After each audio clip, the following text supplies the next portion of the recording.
السلام علیکم گائز اور رحمۃ اللہ وبرکاتہ۔ آج میں آپ سب کو بتاؤں گی نماز پڑھنے کی تیاری کیسے کریں۔ آپ سب کے من میں یہ آئے گا کہ نماز پڑھنے کی تیاری بھی بھلا ہوتی ہے، نماز پڑھنے کی تیاری کیا کرنی ہے، نماز کی وضو بنانا ہے اور نماز پڑھ لینا ہے۔ لیکن میں یہاں پہ بتاؤں گی نماز پڑھنے کی تیاری کیسے کریں، نماز پڑھنے سے پہلے نماز پڑھنے کی تیاری کیسے کریں۔ کرنا یہ ہے آپ کو کہ نماز پڑھنے سے پہلے آپ کو نیت کرنی ہے۔ نیت یہ کرنا ہے کہ نماز آپ جب پڑھنے چاہ رہے ہیں، جس ٹائم کی بھی نماز پڑھیں، یہ نیت آپ ضرور کر لیں کہ نماز ہم پڑھ تو رہے ہیں، لیکن نماز ہم کسی بھی حال میں قضا نہیں کریں گے، قضا نہیں ہونے دیں گے، نماز اپنا کسی بھی حال میں نہیں چھوڑیں گے۔ اکثر کیا ہوتا ہے کہ نماز ہم جب کہیں شادی وادی میں جانا ہوتا ہے، پارٹی میں جانا ہوتا ہے، یا گھر پہ کوئی فنکشن ہے یا کوئی پارٹی ہے یا کوئی تہوار ہے، پرب ہے، تو ہم کیا کرتے ہیں کہ اس دھن میں، اس خوشی میں ساری نماز ہماری قضا ہو جاتے ہیں۔ ظہر کا، عصر کا، مغرب کا، عشاء کا، ساری نماز قضا ہوتا ہے۔ کسی کا 2 دن، کسی کا 3 دن، کسی کا 4 دن، کسی کے فجر ظہر غائب ہو جاتا ہے، کسی کا عصر مغرب غائب ہو جاتا ہے، کسی کا 5 وقت کا غائب ہو جاتا ہے، کسی کا 5 دن غائب ہو جاتا ہے۔ اس لیے میں کہوں گی کہ نیت یہ ضرور کریں کہ نماز ہم اب کسی بھی حال میں، کسی بھی سچویشن میں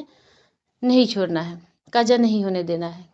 اور نماز کسی بھی حال میں معاف نہیں ہے، تو یہ ہماری نماز ہمارے لیے فرض ہے، اور ضروری ہے کہ نماز کو فرض سمجھ کر ادا کرے۔ اس کو نماز کبھی قضا نہ کریں۔ کہیں بھی ہے، کہیں بھی جا رہے ہیں، رک کر، مسجد قریب ہے تو نماز جا کے پڑھ سکتے ہیں، نماز اپنے ادا کر سکتے ہیں۔ مسجد نہیں ہے تو کہیں بھی کسی کونے میں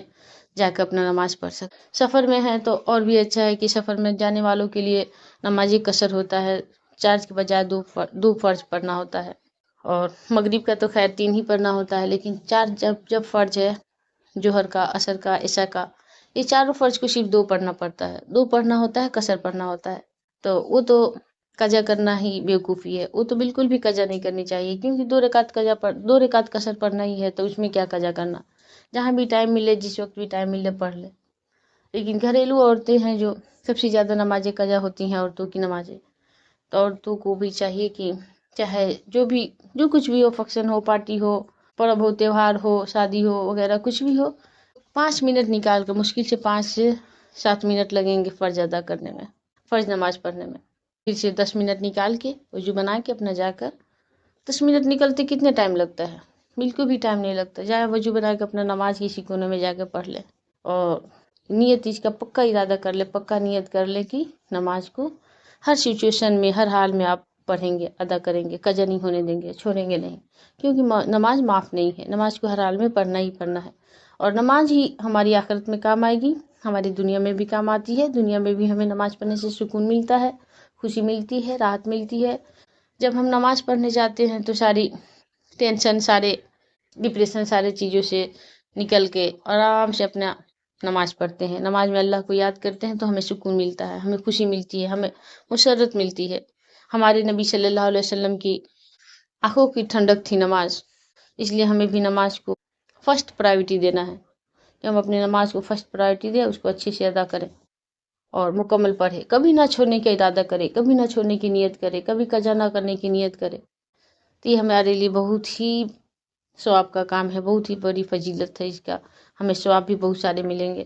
ہماری نماز بھی قضا ہونے سے بچ جائیں گے۔ اور آپ جب پیچھے مڑ کر دیکھیں گے تو آپ کا ایک بھی نماز قضا نہیں رہے گا، تو آپ کو بہت خوشی ہوگی اس بات کی کہ چلو ہماری نماز ایک بھی قضا نہیں ہوئی ہے، ہماری ساری نماز ادا ہو گئے ہیں۔ اس لیے نماز کو پورا پڑھیں گے، مکمل پڑھیں گے، اچھے سے پڑھیں گے۔ اور دوسری بات یہ ہے کہ سب سے ضروری اور امپورٹنٹ بات ہے کہ نماز کو آپ اچھے سے طریقے سے سیکھ لیں، نماز پڑھنے کا طریقہ اچھے طریقے سے سیکھ لیں۔ ہمیں نیت کیسے کرنی ہے، ہمیں سورہ کتنے پڑھنے ہیں، ہمیں کون کون سے سورہ کب پڑھنے ہیں، ہمیں رکوع کیسے کرنے ہیں، رکوع میں ہمیں کیا کیا پڑھنے ہیں، رکوع کے بعد کیسے اٹھنا ہے، اٹھنے کے بعد سے پھر سجدہ میں جانا ہے، سجدہ میں جانے سے پہلے کیا پڑھنا ہے، سجدہ میں جانے کے بعد کیا پڑھنا ہے، سجدہ میں کتنی بار تسبیح پڑھنی ہے، سجدہ سے اٹھنے کے بعد کیا پڑھنا ہے، سجدہ میں جانے کے بعد کیا پڑھنا ہے۔ اس سارے پراپر طریقے سے ہم نماز پڑھنے کا طریقہ سیکھ لیں۔ جن کو آتا ہے ان کے لیے تو اچھی بات ہے، جن کو نہیں آتا وہ پورا نماز پڑھنے کا طریقہ سیکھے، کیونکہ بہت سارے لوگوں کو نماز پڑھنے کا طریقہ نہیں آتا ہے، سورہ یاد نہیں ہے، دعا یاد نہیں ہے، درود یاد نہیں ہے۔ تو جن کو بھی یاد نہیں ہے وہ اچھے طریقے سے جا کے سرچ کر کے، کسی بھی ڈیوائس سے، کسی بھی پلیٹ فارم پہ جا کے سرچ کر کے سیکھیں،